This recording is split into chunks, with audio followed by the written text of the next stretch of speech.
अतिथिगण, हमारे सह प्रभारी आदरणीय सत्या जी और संजीव चौरसिया जी, मैं पुनः आपका हार्दिक अभिनंदन करते हुए आपसे माननीय राजनाथ सिंह जी, माननीय प्रदेश अध्यक्ष जी, माननीय योगी आदित्यनाथ जी और सभी अतिथियों से निवेदन करूंगा कि दीप प्रज्वलन कर विधिवत आज की कार्य समिति का उद्घाटन करें। माननीय राजनाथ सिंह जी, आदरणीय योगीनाथ जी, अध्यक्ष जी और सभी अतिथिगण। भारत माता की, भारत माता की।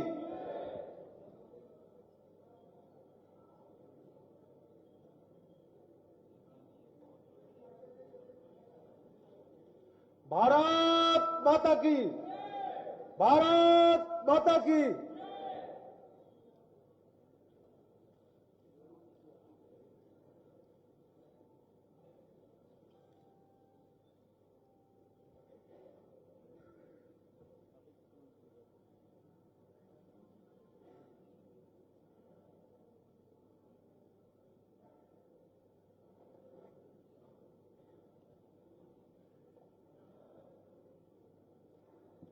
भारत माता की, भारत माता की। मेरा प्रतिनिधियों से भी आग्रह है, एक बार जोश के साथ में, क्योंकि पहली कार्य समिति है जो सदस्यों ने जोरदार एक बार नारे के साथ में भारत माता की।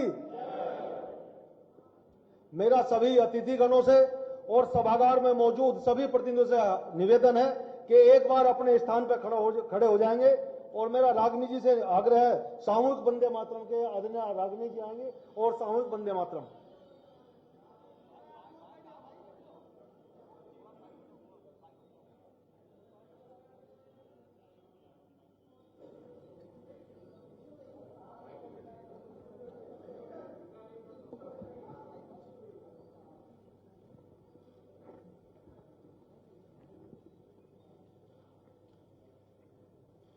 वंदे मातरम,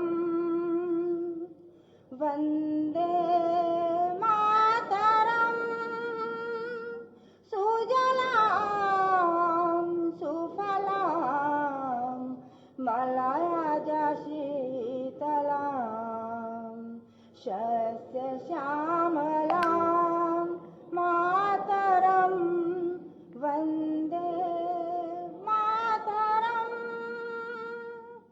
शुभ्र ज्योत्स्नां पुलकितयामिनीं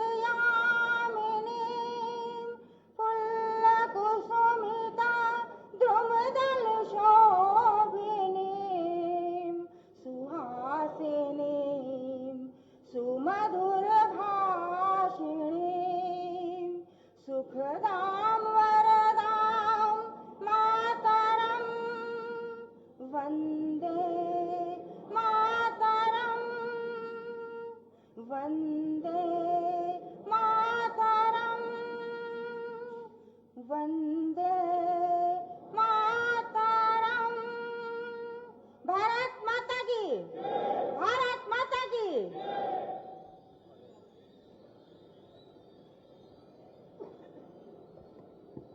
मेरा निवेदन है, भारतीय जनता पार्टी के पूर्व प्रदेश अध्यक्ष और भारत सरकार में मंत्री आदरणीय महेंद्रनाथ पांडे जी वो आए और अपना स्थान ग्रहण करें। हम आदरणीय महेंद्रनाथ पांडे जी का भी हार्दिक अभिनंदन करते हैं, हार्दिक स्वागत।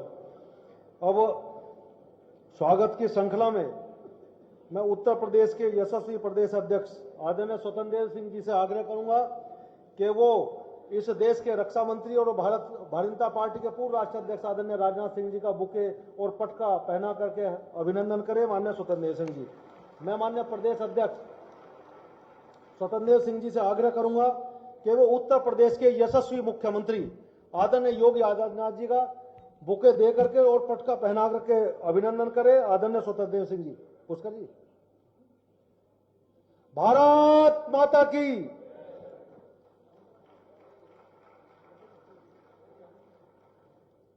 मैं इस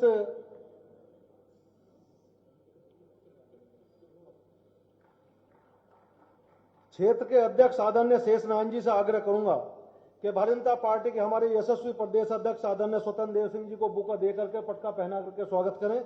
आदरणीय माननीय अध्यक्ष जी, भारत माता की। मैं शेषनारायण जी से आग्रह करूंगा कि उत्तर प्रदेश के यशस्वी उप मुख्यमंत्री आदरणीय केशव मौर्य जी का बुके दे करके और पटका पहना करके स्वागत करें। पुष्कर जी जल्दी जल्दी। उदय हो ना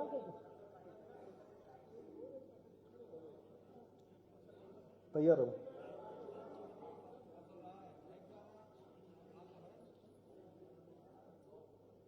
मेरा शेषनारायण जी से आग्रह है कि उत्तर प्रदेश के उप मुख्यमंत्री आदरणीय दिनेश शर्मा जी का भी बुके और पटका पहना करके हार्दिक अभिनंदन करें। आदरणीय शेषनारायण जी। भारत माता की। हाँ जी। मेरा शेषनारायण जी से आग्रह है कि भारतीय जनता पार्टी के प्रदेश के महामंत्री संगठन आदरणीय सुनील बंसल जी को बुके देकर के पटका पहना के स्वागत करें। आदरणीय शेषनारायण जी, एक बार पटका तो पहना दो। पटका। मेरा महानगर अध्यक्ष मुकेश शर्मा जी से आग्रह है।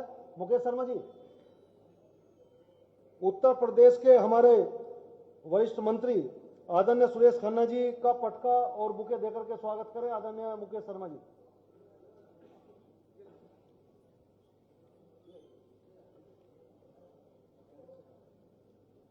भारतीय जनता पार्टी के हमारे पूर्व प्रदेश अध्यक्ष आदरणीय रमापति राम त्रिपाठी जी का बुके और पटके देकर के मुकेश शर्मा जी अभिनंदन करें।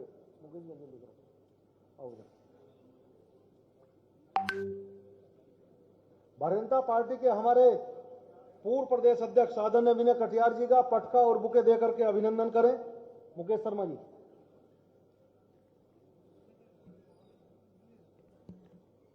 भारतीय जनता पार्टी के पूर्व प्रदेश अध्यक्ष आदरणीय सूर्य प्रताप शाही जी जो उत्तर प्रदेश में कृषि मंत्री हैं, उनका भी बुके और पटका पहना करके स्वागत करें। आदरणीय मुकेश शर्मा जी। सूर्य प्रताप शाही जी का।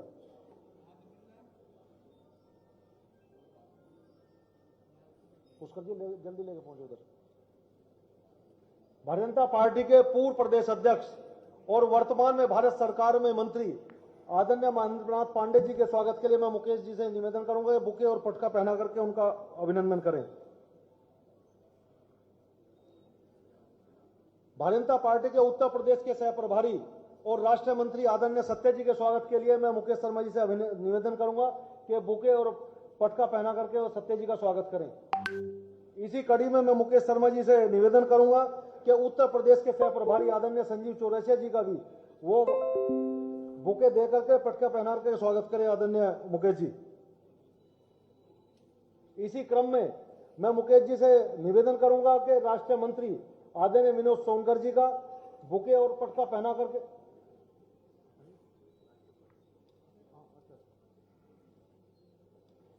इसी कड़ी में मैं मुकेश जी से निवेदन करूंगा कि भारतीय जनता पार्टी की राष्ट्रीय उपाध्यक्ष और सांसद आदरणीय श्रीमती रेखा वर्मा जी का भी बुके और पटका देकर पहना करके स्वागत करें। आदरणीय मुकेश जी। भारत सरकार में राज्य मंत्री साध्वी निरंजन ज्योति जी के स्वागत के लिए भी मैं मुकेश शर्मा जी से निवेदन करूंगा कि पटका पहना करके और बुके देकर के स्वागत करें। हमारे उत्तर प्रदेश के सह संगठन महामंत्री आदरणीय भवानी जी और आदरणीय करमवीर जी के अभिनंदन और स्वागत के लिए मैं मुकेश जी से निवेदन करूंगा। आदरणीय भवानी जी।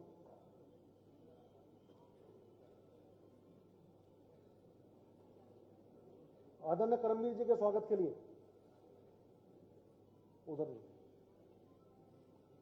इसी कड़ी में मैं मुकेश शर्मा जी से निवेदन करूंगा कि किसान मोर्चे के राष्ट्रीय अध्यक्ष और फतेहपुर से सांसद आदरणीय राजकुमार चाहर जी के स्वागत के लिए मुकेश जी बुके देकर और पटका पहना करके अभिनंदन करें। आदरणीय मुकेश जी।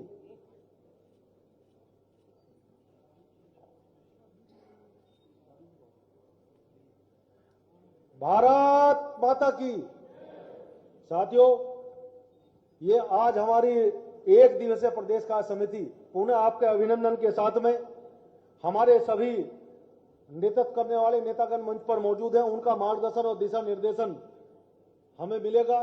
आज इस उद्घाटन सत्र में मैं अध्यक्ष उद्बोधन के लिए उत्तर प्रदेश के यशस्वी प्रदेश अध्यक्ष और बहुत ही मृदुभाषी आदरणीय स्वतंत्र देव सिंह जी से आग्रह करता हूं कि आए और कार्यकर्ताओं का मार्गदर्शन करें। आदरणीय अध्यक्ष जी। मंच पर विराजमान अपने देश के लोकप्रिय नेता उत्तर प्रदेश के किसानों के बीच में जो परिश्रम की पराकाष्ठा करके किसान क्रेडिट कार्ड, नकल अध्यादेश कानून और राज्य के अंदर जन जन के में लोकप्रिय नेता ऐसे आदरणीय यशस्वी और लोकप्रिय नेता आदरणीय राजनाथ सिंह का स्वागत करता हूं। एक बार तालियों के गड़गड़ाहट से आप सब प्रदेश कार्य समिति में स्वागत करें।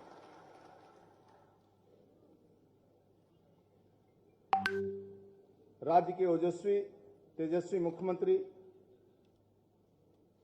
आदरणीय आदरणीय योगी आदित्यनाथ जी, हमारे राज्य के उप मुख्यमंत्री आदरणीय केशव प्रसाद मौर्य जी, आदरणीय डॉक्टर दिनेश शर्मा जी, आदरणीय सुरेश खन्ना जी, सम्मानित संगठन मंत्री सुनील बंसल जी,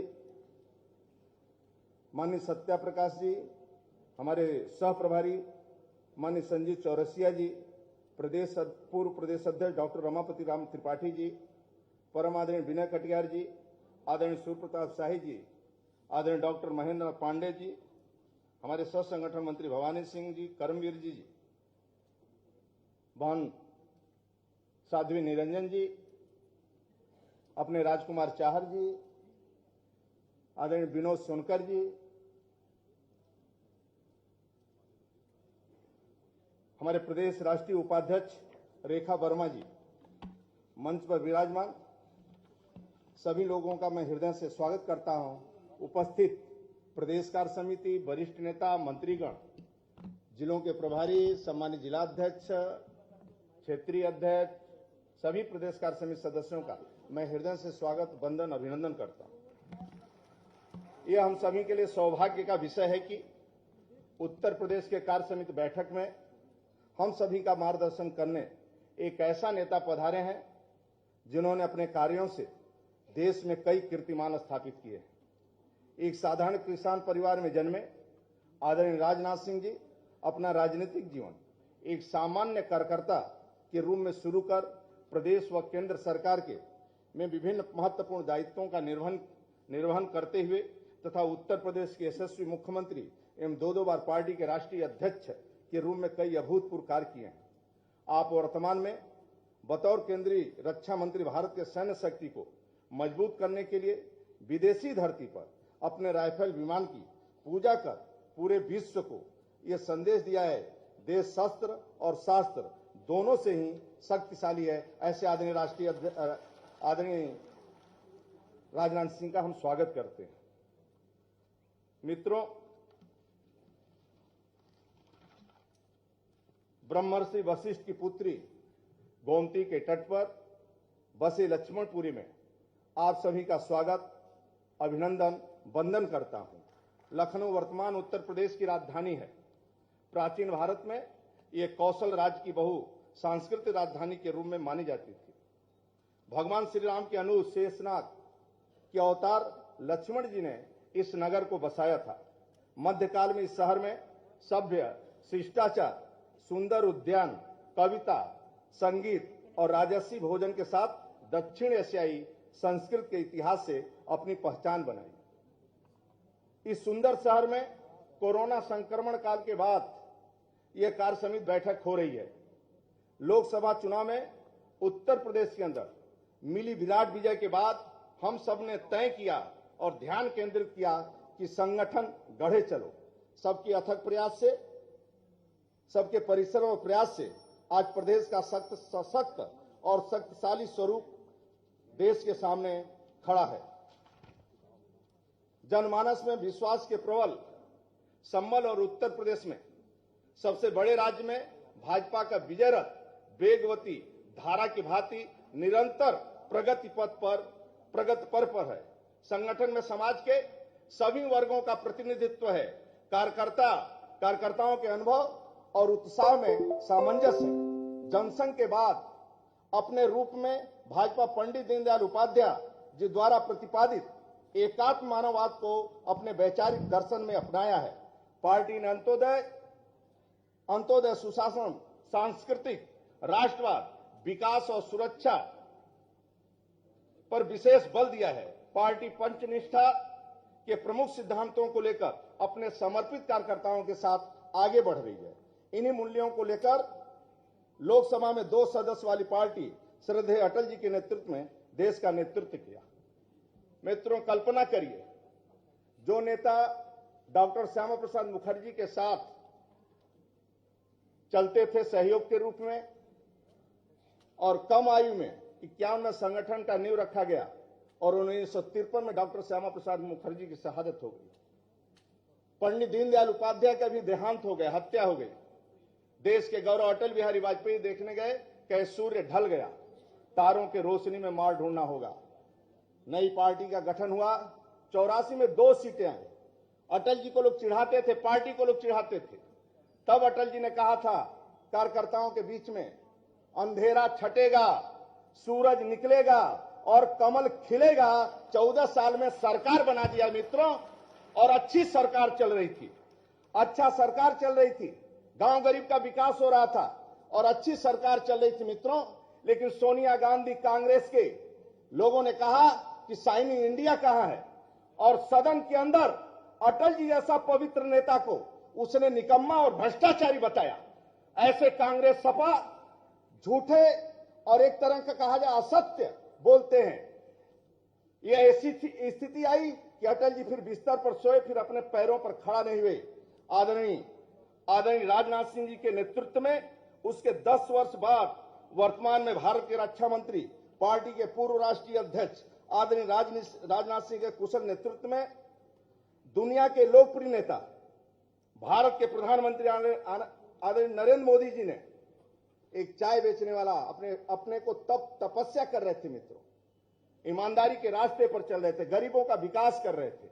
आदरणीय राजनाथ सिंह के नेतृत्व में उसमें प्रधानमंत्री के रूप में घोषणा हुई और आदरणीय नरेंद्र मोदी जी ने कहा, माना कि अंधेरा घना है, माना कि अंधेरा घना है, पर दिया जलाना कहां मना है। और देश के कार्यकर्ताओं ने मिलकर, जनता ने आदरणीय नरेंद्र मोदी जी को देश का प्रधानमंत्री 2014 में बनाए मित्रों। सबका साथ सबका विकास के सिद्धांत पर सुशासन और विकास, राष्ट्रीय एकता अखंडता के लिए कृत संकल्पित भाजपा का वर्तमान गृह मंत्री एवं पार्टी के पूर्व राष्ट्रीय अमित शाह जी के नेतृत्व में 2017-19 के दौरान भाजपा का विश्व का सबसे बड़ा राजनीतिक दल होने में सबसे अधिक सदस्यों वाला दल बनने का गौरव मिला। 2019 के लोकसभा चुनाव में देश ने पूर्ण बहुमत के साथ पुनः माननीय नरेंद्र मोदी के नेतृत्व की बागडोर सौंपी। इसमें उत्तर प्रदेश ने अपनी भूमिका का निर्वहन किया। वैसे तो भारतीय राष्ट्रवाद की शुरुआत स्वतंत्रता की लड़ाई के दौरान शुरू हो गई थी, लेकिन 2014 में केंद्र में मोदी सरकार आने के बाद राष्ट्रवाद का नया उद्घोष हुआ। एक ऐसा राष्ट्रवाद जो स्वामी विवेकानंद जी, सरदार पटेल, बाबा भीमराव अंबेडकर, स्वतंत्र वीर सावरकर के विचारों को प्रभावित किया। बाबा साहब द्वारा देश के लिए किए गए योगदान को कांग्रेसियों ने भुला दिया था, लेकिन माननीय मोदी जी ने उनको पंचतीर्थ घोषित करके उनको सच्ची श्रद्धांजलि देने का काम किया है, तो आदरणीय नरेंद्र मोदी ने किया मित्रों। वही आजादी के बाद एकता के सूत्र में पिरोने वाले लौह पुरुष सरदार वल्लभ भाई पटेल जी की विश्व की सबसे बड़ी प्रतिमा स्थापित कर उनके प्रति माननीय मोदी जी के नेतृत्व में राष्ट्र ने कृतज्ञता अर्पित की मित्रों। मोदी सरकार जिन वादों और संकल्पों के साथ सत्ता में आई थी, उन सभी वादों को अपने मजबूत इरादों के साथ पूरा कर रही है। देश के विकास और सुशासन के मार्ग पर प्रशस्त है। आम आदमी के जीवन में आमूल चूल परिवर्तन देखने को मिल रहा है। हमारा राष्ट्रवाद हिंदू संस्कृति से प्रभावित है, जिनके केंद्र में मानव कल्याण है। वसुधैव कुटुंबकम, यानी पूरे विश्व को अपना परिवार मानती है। सर्वे भवन्तु सुखिनः के उस मंत्र को जमीन पर उतारती है, जो सबका साथ सबका विकास को चरितार्थ करता है। कोरोना जैसी वैश्विक महामारी ने जब पूरी दुनिया ने घेर लिया था और जब मानवता को हमारी जरूरत पड़ी, तो हमने सबसे पहले स्वदेशी वैक्सीन बनाकर अपने पड़ोसियों और जरूरतमंद लोगों को राष्ट्रों में भेज दिया और इसका नाम दिया वैक्सीन मैत्री।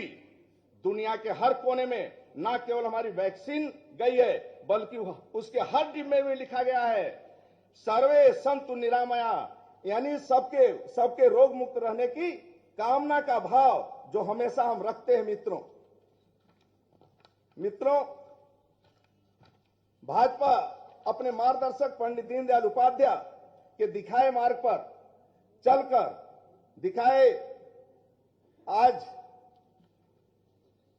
भाजपा अपने मार्गदर्शक पंडित दीनदयाल उपाध्याय जी के दिखाए मार्ग पर चलकर संगठन को समाज के अनुरूप सर्वग्राही सर्वस्पर्शी बना रही है।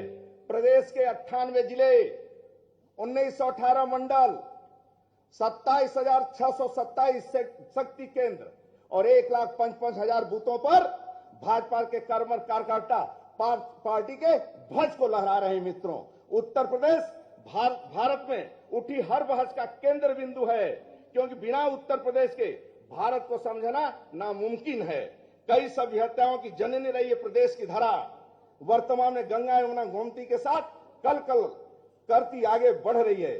प्रदेश आज अयोध्या, काशी की प्राचीनता, आध्यात्मिकता और धरोहर पर गौरव की अनुभूति कर रहा है। आज काशी अपनी पुरातन काया सहेजते हुए नए कलेवर में है। 2017 में प्रयाग का महाकुंभ का भव्य आयोजन, जिसकी गूंज देश के और दुनिया में सुनाई दी, और काशी में देव दीपावली, अयोध्या में दीपोत्सव, रामनवमी, मथुरा में रंगोत्सव सरकार की प्राथमिकता है। आज योग और संन्यास धर्म निभाते हुए, जिस तरह शासन की मर्यादाओं का पालन करते हुए राजधर्म का निर्वहन सरकार के मुखिया आदरणीय योगी आदित्यनाथ जी कर रहे हैं, वो बेमिसाल हैं। विश्व के सभी विकसित देश जब कोरोना महामारी बेबस एवं लाचार दिखे, तो ही यशस्वी प्रधानमंत्री जी मोदी जी की सरकार ने 130 करोड़ आबादी वाले देश को इस संकट से उभारते हुए आत्मनिर्भर भारत और पथ प्रदर्शित किया।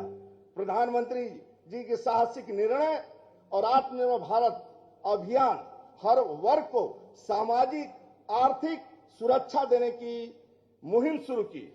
प्रधानमंत्री ने 1,70,000 करोड़ रुपए की गरीब कल्याण पैकेज, 20 लाख करोड़ की आत्मनिर्भर भारत अभियान के तहत केवल अर्थव्यवस्था को नई गति मिली, और राज्य के अंदर 80 करोड़ लोगों को 5 किलो चावल या 5 किलो तो गेहूं, 1 किलो दाल देने का किसी ने काम किया तो आदरणीय नरेंद्र मोदी ने किया। मित्रों, यही नहीं, इसमें नहीं, मजदूरों, निराश्रितों, महिलाओं, वृद्धजनों, दिव्यांगजनों के खाते में सहायता राशि पहुंचाने का कार्य किया है मोदी और योगी सरकार। मित्रों, उत्तर प्रदेश में भी योगी के नेतृत्व में सरकार ने जिस शानदार तरीके से कोविड प्रबंधन को लोगों के जीवन की रक्षा के लिए राष्ट्रीय एवं अंतर्राष्ट्रीय स्तर पर सराहना हो रही है। कोरोना संक्रमण के समय जब देश के सभी राजनीतिक दल सुप्त अवस्था में थे, हमारे राष्ट्रीय अध्यक्ष ने डिजिटल के माध्यम से सेवा ही संगठन अभियान के तहत फीड द नीडी कार्यक्रम का आह्वान किया। मित्रों, और जिसके बाद पार्टी के सभी छोटे से बड़े कार्यकर्ताओं ने प्राणों की परवाह किए बिना जरूरतमंद की सेवा कर मानवता का परिचय दिया, और देश दुनिया को भाजपा ने बता दिया, राजनीति हमारे लिए केवल सत्ता का साधन नहीं है, अपितु सेवा का माध्यम है, जिसका नाम है सेवा ही संगठन। आज प्रदेश में सकारात्मक परिवर्तन लाने के लिए यदि कोई पार्टी संकल्पबद्ध होकर काम कर रही है तो भारतीय जनता पार्टी है। इसका परिणाम है कि 2014, 2017, 2019 तथा पार्टी के अन्य सभी चुनावों में विजय पताका फहराई है। पार्टी ने उत्तर प्रदेश में शिक्षक स्नातक के चुनाव अपना दमखम दिखाया है। विपक्षी दलों के ढपोल संखी एकता को छीन भरकर उपचुनाव में भी भाजपा ने जीत दर्ज की है। मित्रों, ये सारी उपलब्धियां भाजपा के आप सभी कार्यकर्ताओं ने परिश्रम पराकाष्ठा का परिणाम है। ऐसे देवतुल्य कार्यकर्ताओं को, जो यहां भी बाहर भी हैं, ऐसे देवतुल्य कार्यकर्ताओं को प्रदेश अध्यक्ष के नाते उनको नमन करता हूं। एक समय था जब कुछ लोग हमारा इकोनॉमी मॉडल पूछते थे, उस समय गर्व से एकात्म मानववाद और अंत्योदय की बात करते थे। आज हमारी सरकारों के लिए यह सिद्धांत मूल मंत्र है। प्रधानमंत्री जी ने अंत्योदय को अपनी योजनाओं का केंद्र बनाते हुए सबका साथ, सबका विकास और सबका विश्वास के सिद्धांत को कार्य संस्कृति का आधार बनाया है। गांव, गरीब, किसान, दलित, शोषित, वंचित, आदिवासी, वनवासी, गिरवासी, अगड़ा, पिछड़ा, ये सभी को खुशहाली विगत सरकार ने विगत 6 वर्षों में इस चरितार्थ को दिखाया है। इस पथ पर चलते हुए उत्तर प्रदेश सरकार के हर कल्याणकारी योजना को जमीन पर उतारा है। आयुष्मान भारत, किसान सम्मान निधि योजना के अच्छे तरीके से सरकार ने आत्मसात किया है। आजादी के 70 साल बाद बिजली से वंचित हजारों गांवों को बिजली पहुंचाई गई है। स्वच्छ भारत अभियान के तहत बने इज्जत घर महिला सशक्तिकरण का अनुपम उदाहरण है। प्रदेश में आज 5 अंतर्राष्ट्रीय एयरपोर्ट, 8 राज्य एयरपोर्ट, 4 नए एक्सप्रेस का निर्माण हो रहा है मित्रों, और काम समापन पर है। सपा बसपा सरकारों द्वारा उपेक्षित कि अति पिछड़े क्षेत्र बुंदेलखंड में आज बुंदेलखंड में डिफेंस कॉरिडोर तथा बुंदेलखंड एक्सप्रेस का निर्माण तेजी से हो रहा है। बुंदेलखंड में दशकों से जल संकट, बाहर से पानी आता था, ट्रेन से पानी आता था। पहले वहां की महिलाएं पानी लेकर एक गीत गाया करती थी मित्रों, एक टक सूप, सवा टक मटकी, आग लगे रुखमा ददरी, भौरा तोरा पानी, गजब कर जा, गगरी न फूट, कसम मर जाए। ये स्थिति थी मित्रों बुंदेलखंड में। आज हर घर जल योजना के तहत मित्रों सरकार ने निर्णय लिया है, आदरणीय मोदी जी ने, आदरणीय योगी जी ने, कि 2022 के पहले तक बुंदेलखंड के घर में घर घर पानी पहुंचाने का कोई जिम्मा लिया है तो आदरणीय मोदी जी, योगी जी लिए हैं मित्रों। इस दिशा में काम जारी है। महिलाओं को जागृति सशक्तिकरण के लिए मिशन शक्ति अभियान, मुख्यमंत्री सुमंगला योजना, सामूहिक विवाह योजना चल रही है। प्रतियोगी विद्यार्थियों के लिए मुख्यमंत्री अभ्युदय योजना, 4 लाख युवाओं को सरकारी नौकरी। पहली बार मित्रों सपा बसपा का शासन आपने देखा है, सीधे सूची सैफई से आती थी। पहली बार इस राज्य में न संगठन की सूची, न सरकार की सूची, न जाति, न क्षेत्र, ईमानदारी के साथ पहली बार नियुक्ति हुई है। तो आदरणीय योगी जी के सरकार में वहां मित्रों पहली बार ये नियुक्ति हुई है। 30 नए मेडिकल कॉलेज, 1.5 लाख प्राथमिक विद्यालयों का कायाकल्प, 4 साल में गन्ना किसानों को 1,25,000 करोड़ का भुगतान। प्रदेश के गन्ना किसानों की प्रगति पथ पर अग्रसर है। पिछले 4 साल में एक भी चीनी बंद नहीं हुई। गन्ना और चीनी उत्पादन सहित एथनॉल उत्पादन में प्रदेश नंबर 1 पर है। योगी सरकार की पारदर्शी सुशासन की कार्य पद्धति का परिणाम है। 2014-15 में उत्तर प्रदेश 14वें स्थान पर था, आज वह देश दूसरे नंबर पर है। 4 साल में उत्तर प्रदेश दूसरे सबसे बड़ी अर्थव्यवस्था वाला राज्य बनेगा। 2015-16 में प्रति व्यक्ति आय 45,000 थी, आज ये बढ़कर 95,000 हो गई है मित्रों। आज पूरे देश ही नहीं बल्कि पूरे विश्व के लोग उत्तर प्रदेश में संभावनाएं देख रहे हैं। योगी सरकार के साहसिक फैसलों से जहां कोरोना को मात मिली है, वहीं विकास के पहिए को गति का काम किया है। रोजगार, व्यापार, शिक्षा, सुरक्षा, निवेश, उद्योग, गौ संरक्षण, महिला, युवा, गरीब, किसान, मजदूर के लिए काम किया है। एशिया के सबसे बड़े एयरपोर्ट से लेकर दुनिया के सबसे बड़ी फिल्म सिटी बनाने के फैसले तक भाजपा सरकार ने बड़े निर्णय लिए, जिसने प्रदेश की दशा और दिशा बदल दी है। नागरिकों की सुरक्षा के लिए सरकार ने अपराधियों पर नियंत्रण किया है। सबके प्रति मानव भाव रखते हुए योजनाओं को बिना भेदभाव हर वर्ग तक पहुंचाया है, जबकि सपा बसपा सरकारों में जातिवाद, मजहब के आधार पर काम होते थे। सरकार ने विभागों में व्याप्त भ्रष्टाचार पर नकेल कसा है और इन सपा बसपा शासन में मित्रों अंगूठे से लेकर सर तक भ्रष्टाचार होती थी और लूट होता था राज्य के अंदर। लोग डकैती डालते थे, सरेआम गोलियां चलती थी मित्रों। आज एक यूनिवर्सिटी के नाम पर जमीन हड़पने वाले जेल में हैं और एक परिवार के लोग साइकिल यात्रा निकाल रहे हैं। इनको जमीनी हकीकत का अंदाज नहीं है, उनकी जमीन खिसक चुकी है। मैं आज पूरे विश्वास से कह सकता हूं कि हमारे निष्ठावान कार्यकर्ताओं के परिश्रम और आदरणीय मोदी जी, आदरणीय योगी जी सरकार द्वारा जनहित में किए गए कार्यों और जनता के आशीर्वाद से 2020 के विधानसभा चुनाव में प्रचंड बहुमत के साथ हम जीतेंगे मित्रों। और उत्तर प्रदेश में 22 में बाइसिकल 22 पर भी नहीं रहेगी मित्रों। जहां देश में एक और गरीबी के लिए उज्ज्वला योजना, आयुष्मान, मुद्रा, किसान सम्मान निधि जैसी योजनाएं संचालित हैं, वहीं दूसरी ओर धारा 370, 35 को समाप्त किया करने थे। 3 तलाक, सीए जैसे कानून के कारण देश आत्मनिर्भर और सुरक्षा बढ़ रहा है। वहीं 4 वर्षों में शानदार कार्यकाल, 4 साल में योगी जी के नेतृत्व में सरकार ने अपने यशस्वी तेजस्वी कार्यप्रणाली पर पटरी पर उतारी गाड़ी एक्सप्रेस पर दौड़ाया है। 4 वर्ष में के कार्यकाल में भ्रष्टाचार का एक आरोप सरकार के ऊपर नहीं लगाने थे। पहली बार है कोई योगी जी पर 1 रुपए का आरोप नहीं लगा सकता भ्रष्टाचार का। मित्र, आपके ऐसे नेता, उसे मेरा भी गौरवशाली इतिहास है। डॉक्टर श्यामा प्रसाद मुखर्जी, पंडित दीनदयाल उपाध्याय, देश के गौरव आदरणीय नरेंद्र मोदी जी, आदरणीय राजनाथ सिंह जी, आदरणीय अमित शाह जी, आदरणीय नड्डा जी नेतृत्व कर रहे हैं। मित्रों, दुनिया की पार्टी या देश की पार्टी एक तराजू पर बैठा दीजिए, आदरणीय राजनाथ सिंह को, योगी जी को एक तराजू पर बैठा दीजिए, कोई इस कुर्ते पर दाग भी नहीं लगा सकता है। ऐसा नेतृत्व मेरे पास है। मित्रों, आज हम पंचायत चुनाव के पूर्व संध्या पर खड़े हैं, तब मीडिया और विश्लेषक इसको विधानसभा चुनाव का पूर्वाभ्यास कर रहे हैं, लेकिन वह भूल जाते हैं कि सभी चुनाव भाजपा ने जीता है, क्योंकि सरकार की प्राथमिकता गांव और किसान, गरीब है।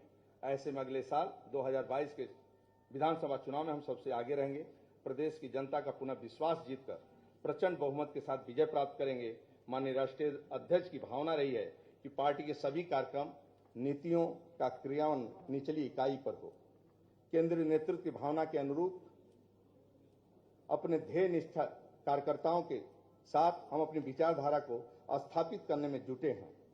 किसी भी पार्टी को सुचारू रूप चलाने के लिए मित्रों, कार्यकर्ता, कार्यक्रम, कार्यालय और कोष ये महत्वपूर्ण होता है। इसी संकल्प से प्रदेश के अंदर 81 पार्टी के कार्यालय का निर्माण हो रहा है और 53 कार्यालय पूरे हो गए हैं।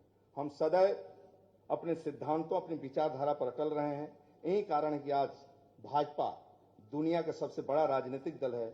हमने मुश्किलों को चुनौती के तौर पर लिया है और उस विजय पाई है। देश के आगे बढ़ने, देश को आगे बढ़ाना और गरीबों को समाज के मुख्य धारा में शामिल करना हमारा एकमात्र लक्ष्य है। हम सत्ता की राजनीति के लिए नहीं बने हैं। सत्ता हमारा लक्ष्य नहीं है। हमारे लिए सत्ता देश की तस्वीर और तकदीर बदलने का माध्यम है। इसी संकल्प और संगठन शक्ति के साथ आप सभी की सहयोग की कामना करते हुए हृदय से आभार व्यक्त करता हूं आप सबका। अंतिम में मित्रों, हम सब कार्यकर्ता हैं, भले बड़े पोस्ट पर हैं। मेरा आचरण व्यवहार हमेशा सर पर बर्फ हो, मुंह में शक्कर, सीने में आग और पैर में चक्कर। हमेशा सोचो ठंडे दिमाग से, बोलो मीठा। कड़वा बोलने से फायदा क्या है? थोड़ा बहुत रिक्शा चाहे किसी हो जाता, क्यों रोड पर? यदि बीजेपी का झंडा लगाए तो रोड पर क्यों लड़ना? इसलिए ठंडे दिमाग से बोलो और मीठा बोलो। सीने में आग हो, जातिवाद के लिए नहीं, क्षेत्रवाद के लिए नहीं, व्यक्तिवाद के लिए, वंशवाद के लिए नहीं, सीने में आग हो, राष्ट्रवाद के लिए आग हो। पैर में चक्कर, चरैवेति चरैवेति, यही तो मंत्र है अपना। नहीं रुकना, नहीं थकना, सतत चलना, सतत चलना। बहुत बहुत धन्यवाद। भारत माता की जय। वंदे मातरम। एक बार जोरदार नारा, जय जय श्री राम। बंगाल की धरती तक जय। सोना नहीं है भाई, सोना नहीं है। बहन जी थोड़ा बगल में देखो, हाँ थोड़ा हाथ खोलो, नहीं तो कार्य समिति के बाहर जाओ। जय जय श्री राम, जय जय श्री राम, जय जय श्री राम। भारत माता की। बहुत बहुत धन्यवाद आदरणीय अध्यक्ष जी। साथियों, इस प्रदेश कार्य समिति के उद्घाटन सत्र में हम सब लोगों का सौभाग्य है कि एक बहुत ही अच्छी पुस्तक हिंदुस्तान समाचार पत्र के उत्तर प्रदेश और बिहार के संपादक रहे आदरणीय के उपाध्याय जी, जो वरिष्ठ पत्रकार है, मैं उन्हें आमंत्रित करता हूं मंच पर, उनके द्वारा लिखित है। साथियों, पूरे विश्व में इस मां भारती की जय जयकार करवाने वाले आदरणीय मोदी जी और उत्तर प्रदेश के यशस्वी मुख्यमंत्री आदरणीय योगी जी के बारे में मोदी योगी का विजन, एक पुस्तक जो माननीय के उपाध्याय ने लिखी है। मैं मुख्य अतिथि जी और अतिथि गणों से आग्रह करूंगा कि उस पुस्तक का विमोचन करने की कृपा करें आदरणीय मुख्य अतिथि जी और अतिथिगण। के उपाध्याय जी बहुत ही वरिष्ठ पत्रकार हैं। इन्होंने मोदी योगी विजन नाम से एक पुस्तक लिखी है। पूरे विश्व में मां भारती की जय जयकार कराने वाले मोदी जी और उत्तर प्रदेश में 24 करोड़ जनता की सेवा में लगे योगी जी के बारे में बहुत ही विस्तार से उस पुस्तक में उन्होंने लिखा है। मुझे लगता है कि विमोचन के बाद आप सबको उपलब्ध बाद में हो जाएगी, खरीद करके उपाध्याय जी व्यवस्था करेंगे उसकी। भारत माता की।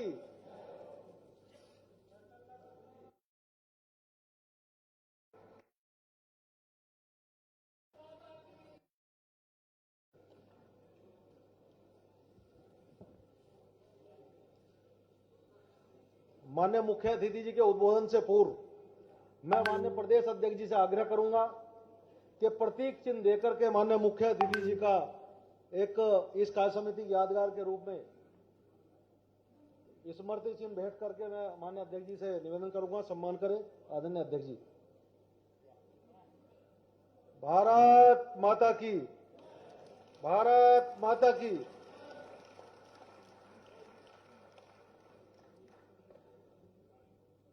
साथियों, भारतीय जनता पार्टी के युवा मोर्चे के अध्यक्ष के नाते, भारतीय जनता पार्टी उत्तर प्रदेश के अध्यक्ष और मंत्री के नाते, भारतीय जनता पार्टी के राष्ट्रीय अध्यक्ष, कृषि मंत्री और वर्तमान में पूर्व में गृह मंत्री और वर्तमान में देश की रक्षा का जिम्मा जिनके ऊपर है, हम सबके मार्गदर्शक और भारतीय जनता पार्टी के बहुत ही वरिष्ठ नेता, इस देश के रक्षा मंत्री आदरणीय और माननीय राजनाथ सिंह जी से मैं निवेदन करूंगा कि आए और हम सब कार्यकर्ताओं का मार्गदर्शन करें जोरदार नारे के साथ में, भारत माता की।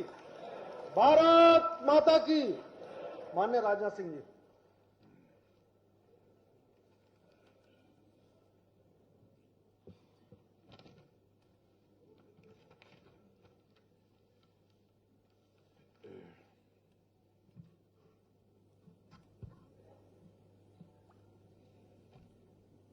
भारतीय जनता पार्टी उत्तर प्रदेश के अध्यक्ष श्रीमान स्वतंत्र देव सिंह जी और उत्तर प्रदेश के यशस्वी मुख्यमंत्री, ओजस्वी और तेजस्वी, यह तो हमारे प्रदेश अध्यक्ष जी ने कहा, लेकिन यशस्वी नहीं कहा। ऐसा नहीं है कि जानबूझकर उन्होंने नहीं कहा। यह अंडरस्टूड है कि हमारे उत्तर प्रदेश के मुख्यमंत्री यशस्वी हैं, ओजस्वी, तेजस्वी और यशस्वी। मुख्यमंत्री योगी आदित्यनाथ जी और हमारी राष्ट्रीय उपाध्यक्ष मंच पर उपस्थित हैं श्रीमती रेखा जी वर्मा, प्रभारी हमारे श्री राधा मोहन सिंह जी और प्रदेश महामंत्री संगठन, जिनकी सांगठनिक कुशलता पर प्रश्न चिन्ह नहीं लगाया जा सकता। कुशल संगठन श्री सुनील जी बंसल और हमारे भारतीय जनता पार्टी उत्तर प्रदेश के पूर्व अध्यक्ष, डायनेमिक एक अध्यक्ष के रूप में जिन्होंने अपनी जिम्मेदारी का निर्वाह किया है और इस समय सरकार में उप मुख्यमंत्री के रूप में अपने दायित्व का निर्वहन कर रहे हैं, ऐसे श्री केशव प्रसाद जी मौर्य,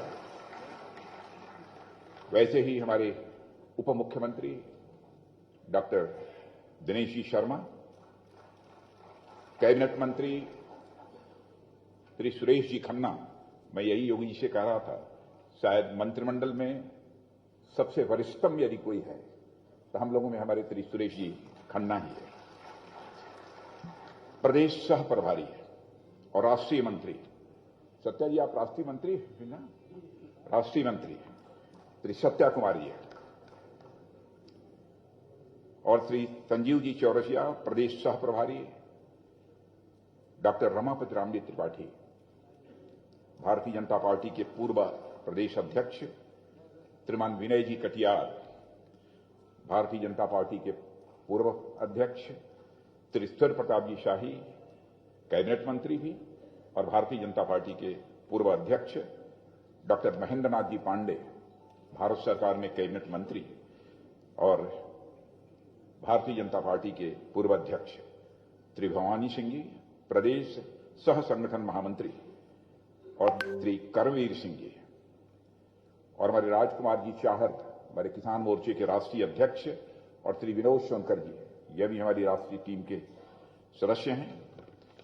और इस सभागार में उपस्थित मेरे सभी उत्तर प्रदेश भाजपा कार्य समिति के सम्मानित बहनों एवं भाइयों,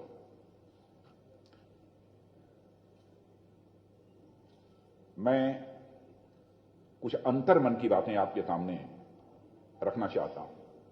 पहली बात, इस कार्य समिति की बैठक में भाग लेकर सचमुच मुझे सुखद अनुभूति हो रही है और जिस समय आपके प्रदेश अध्यक्ष श्री स्वतंत्र देव सिंह जी अपने विचार व्यक्त कर रहे थे, अध्यक्षीय भाषण दे रहे थे, बहुत ही गौर से उनके भाषण को मैं सुन रहा था और साथ ही जब स्वतंत्र देव सिंह जी बोल रहे थे तो ऊपर से लेकर नीचे तक स्वतंत्र देव सिंह जी को मैं देख रहा था। बहनों भाइयों, केवल भारतीय जनता पार्टी में ही हो सकता है। गरीब परिवार में पैदा हुआ, गरीब मां की कोख से पैदा हुआ कोई व्यक्ति गांव से निकलकर सनई सनई आगे बढ़ते हुए आज उत्तर प्रदेश जो देश का सबसे बड़ा राज्य है उसके अध्यक्ष की जिम्मेदारी का निर्वहन कर रहा है।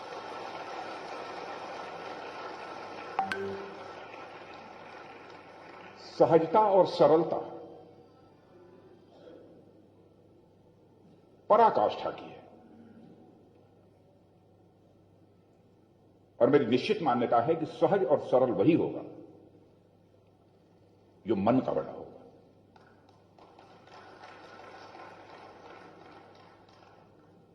और मैं अपने अध्यक्ष जी के प्रति आभार भी व्यक्त करना चाहता हूं कि इस भारतीय जनता पार्टी उत्तर प्रदेश की कार्य समिति में मुझे और मोदी जी को उन्होंने विशिष्ट आमंत्रित सदस्य के रूप में नामित किया है।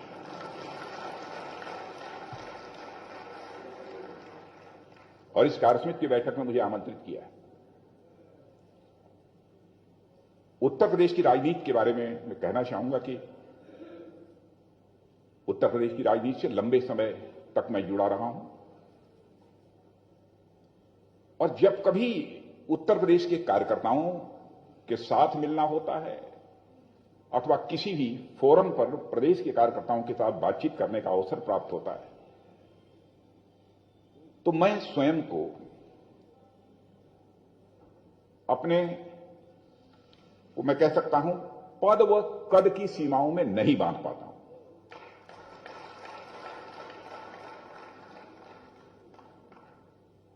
कभी कभी लोग कहते हैं कि थोड़ा सा डिस्टेंस बना के रखना चाहिए।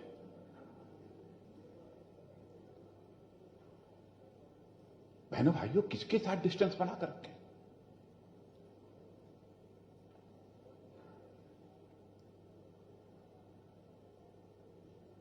डिस्टेंस बनाकर मुझे सुखद अनुभूति नहीं हो सकती है, बल्कि आपको गले लगाकर मुझे सुखद अनुभूति हो सकती है।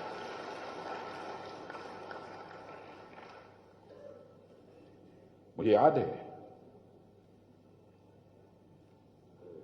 कि राष्ट्रीय स्वयंसेवक संघ के कार्यवाह के रूप में मिर्जापुर से सार्वजनिक जीवन की यात्रा प्रारंभ की थी। वैसे तो विद्यार्थी परिषद में बीएससी और एमएससी में पढ़ते हुए अपनी जिम्मेदारी का विभाग संगठन मंत्री के रूप में जिम्मेदारी का निर्वहन किया था और 23 वर्ष की अवस्था में ही भारतीय जनसंघ के जिला मंत्री के रूप में अपनी राजनीतिक यात्रा की मैंने शुरुआत की थी। उसके बाद जेल जाना, जेल जाने के बाद सब तरह यह सिलसिला जो चल पड़ा आगे बढ़ता ही गया।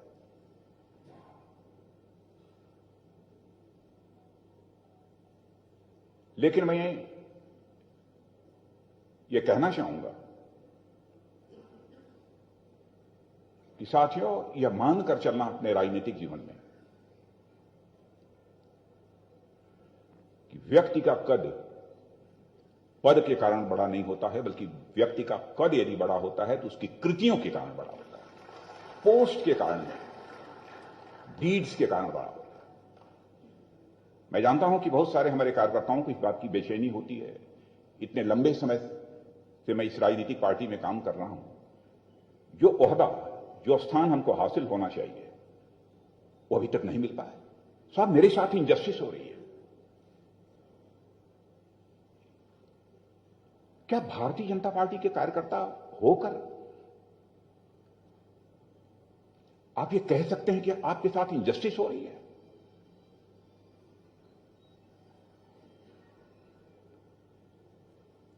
विश्वास रखना मित्रों, यदि आप भारतीय जनता पार्टी के कार्यकर्ता हो, देर हो सकती है लेकिन अंधेर किसी भी सूरत में नहीं हो।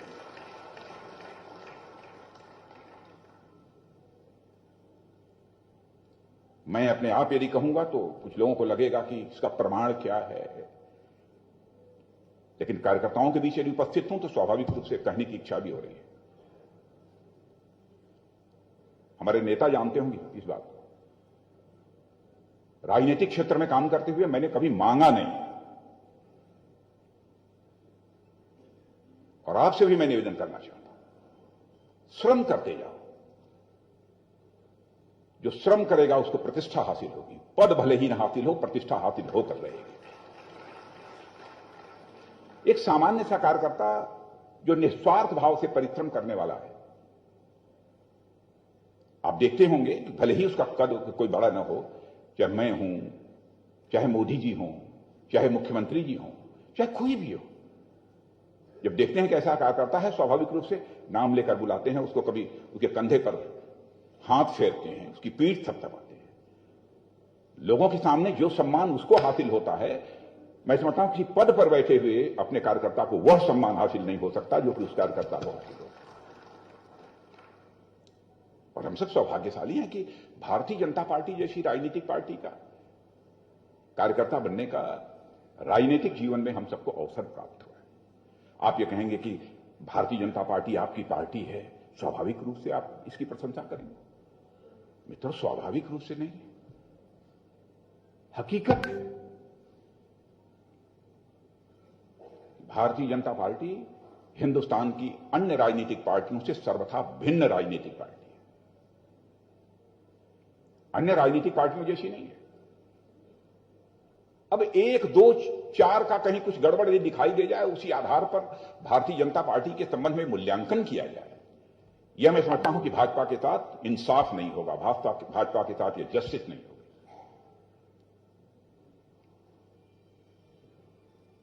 कल्पना करिए कि आज हम लोग देश की सबसे बड़ी पार्टी बन गए हैं। मुझे तो लगता है कि देखा जाए तो अंतर्राष्ट्रीय स्तर पर जितनी भी पॉलिटिकल पार्टीज हैं, उनमें सबसे बड़ी पॉलिटिकल पार्टी यदि कोई बन गई है आज, तो भारतीय जनता पार्टी बन गई है।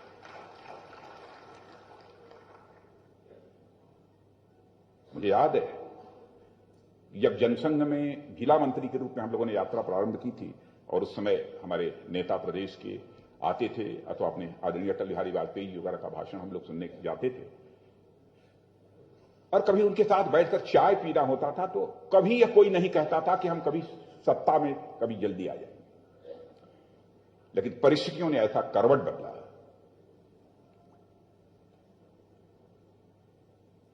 कि हम जिस भारतीय जनता पार्टी के बारे में बराबर नारे लगाते रहे, चप्पा चप्पा भाजपा, सचमुच आज वह चरितार्थ हो गया, चप्पा चप्पा भाजपा हो गई, और देश की हम सबसे बड़ी राजनीतिक पार्टी बन गए। मुझे याद है 1974 में अटल बिहारी वाजपेयी जी के, आदरणीय अटल बिहारी वाजपेयी जी के संबंध हम लोग नारा लगाते थे, लगता था शायद अटल जी को प्रोजेक्ट किया जाए तो उत्तर प्रदेश में हमारी सरकार बन जाएगी। तो हम लोग कहते थे उत्तर प्रदेश का मुख्यमंत्री कैसा हो तो आदरणीय अटल बिहारी वाजपेयी जैसा हो। अटल जी ने एक बार कहा उस समय, क्या यह नारा लगाए बिना यहां पर सरकार नहीं बन सकती है? कई कार्यकर्ता बैठे बैठे उनके बीच, तो सभी कार्यकर्ताओं ने कहा आपका इतना कद इतना बड़ा है कि आपके नाम पर हम सरकार बना सकते हैं। सरकार नहीं बनी।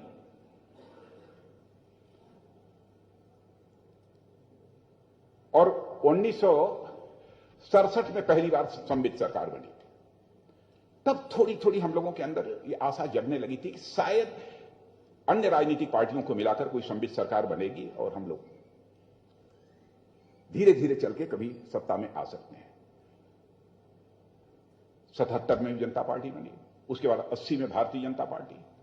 उसमें भारतीय जनता पार्टी ने विधानसभा का जो चुनाव लड़ा था उसमें 8 सीटों पर, 8 विधानसभा सीटों पर विजय प्राप्त हुई थी भारतीय जनता पार्टी, 8 सीटों पर।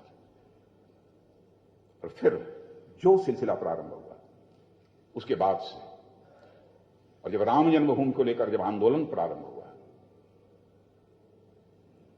और जिस प्रतिबद्धता के साथ भारतीय जनता पार्टी का हर कार्यकर्ता खड़ा हुआ, लोगों का भरोसा और विश्वास भारतीय जनता पार्टी के प्रति बढ़ता चला गया। भारतीय जनता पार्टी का जनाधार देखकर लोगों को यह लगने लगा कि नहीं, भारतीय जनता पार्टी जो है सत्ता में आ सकती है। पहली बार 1991 में आदरणीय कल्याण सिंह जी के नेतृत्व में भारतीय जनता पार्टी की सरकार स्पष्ट बहुमत के साथ बनी। मैं यही सोच रहा था कल्याण सिंह जी के बाद दूसरी बहुमत की सरकार भाजपा की बन पाई कि नहीं। स्वाभाविक रूप से मेरा ध्यान योगी जी के ऊपर गया। अब जाकर 2016 में पहली बार, दूसरी बार श्रीमान कल्याण सिंह जी के बाद हमारी भारतीय जनता पार्टी के स्पष्ट बहुमत के आधार पर यह सरकार बनी है।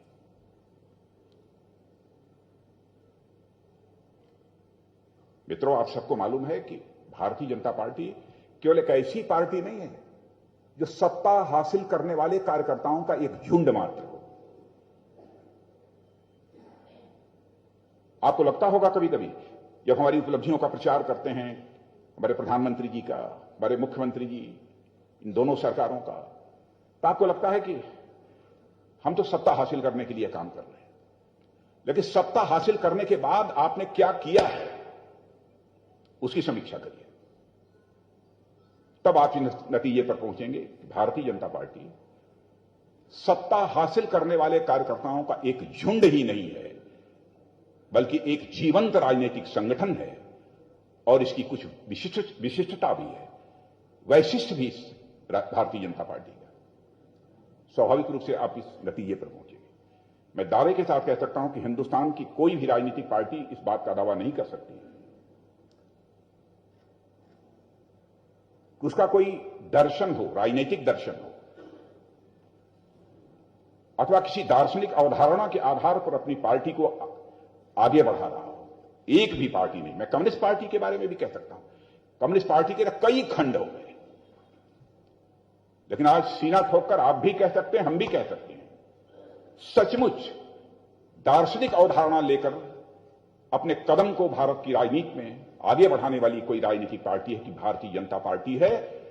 सारी राजनीतिक पार्टियों का विभाजन हुआ है, लेकिन लंबी यात्रा के बावजूद हमारी भारतीय जनता पार्टी का एक बार भी विभाजन नहीं हुआ है। यह कोई छोटी बात नहीं है। इतना समय गुजर जाने के बाद भी हमारी पार्टी का विभाजन नहीं हुआ है। राजनीतिक दर्शन की यहां पर मैं चर्चा नहीं करना चाहता कि हमारा दर्शन क्या है, और वह दर्शन राजनीतिक ही नहीं है। वह दर्शन है जो मनुष्य को जीवन में एक दिशा देता है, वह दृष्टि देता है। उसे मैं राजनीतिक दर्शन करके उस एकात्म मानव दर्शन को छोटा नहीं करना चाहता। पंडित दीनदयाल जी उपाध्याय ने कहा कि यदि हम राजनीतिक पार्टी में यदि काम कर रहे हैं तो किसी न किसी दर्शन को अपने जीवन में स्वीकार करना चाहिए, ताकि हमारी राजनीतिक पार्टी को, हमारे राजनीतिक पार्टी के कार्यकर्ताओं को उस दर्शन के माध्यम से काम करने के लिए दिशा और दृष्टि मिल सके। तो दर्शन स्वीकार किया, एकात्म मानव दर्शन।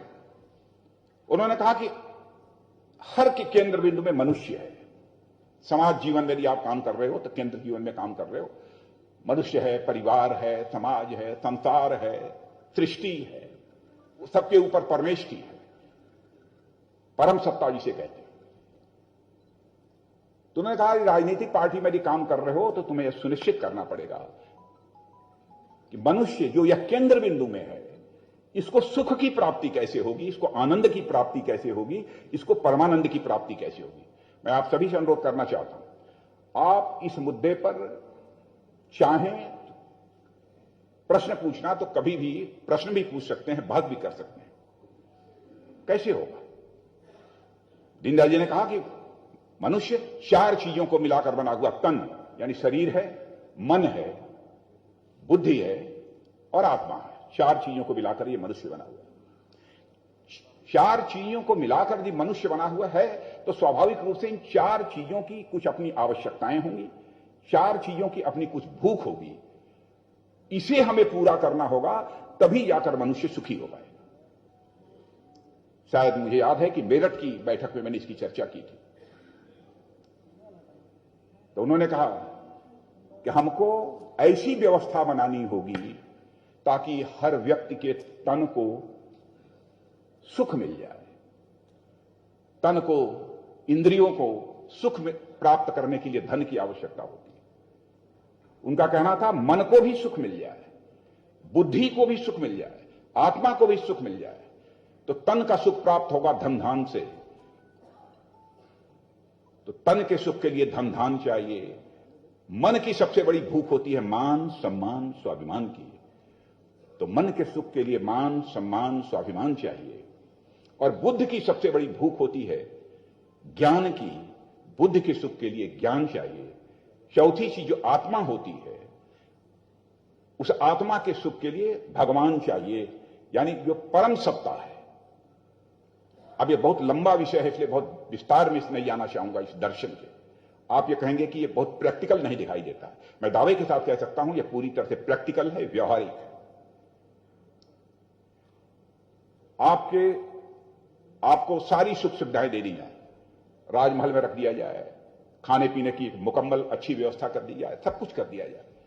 2 आकर कोई अपशब्दों का प्रयोग कर दे, सारा सुख आपका समाप्त हो जाए।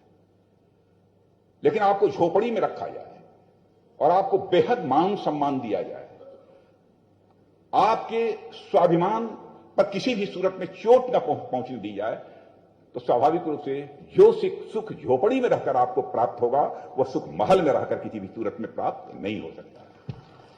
मान सम्मान स्वाभिमान की मनुष्य की भूख होती है, यह भी मिलना चाहिए।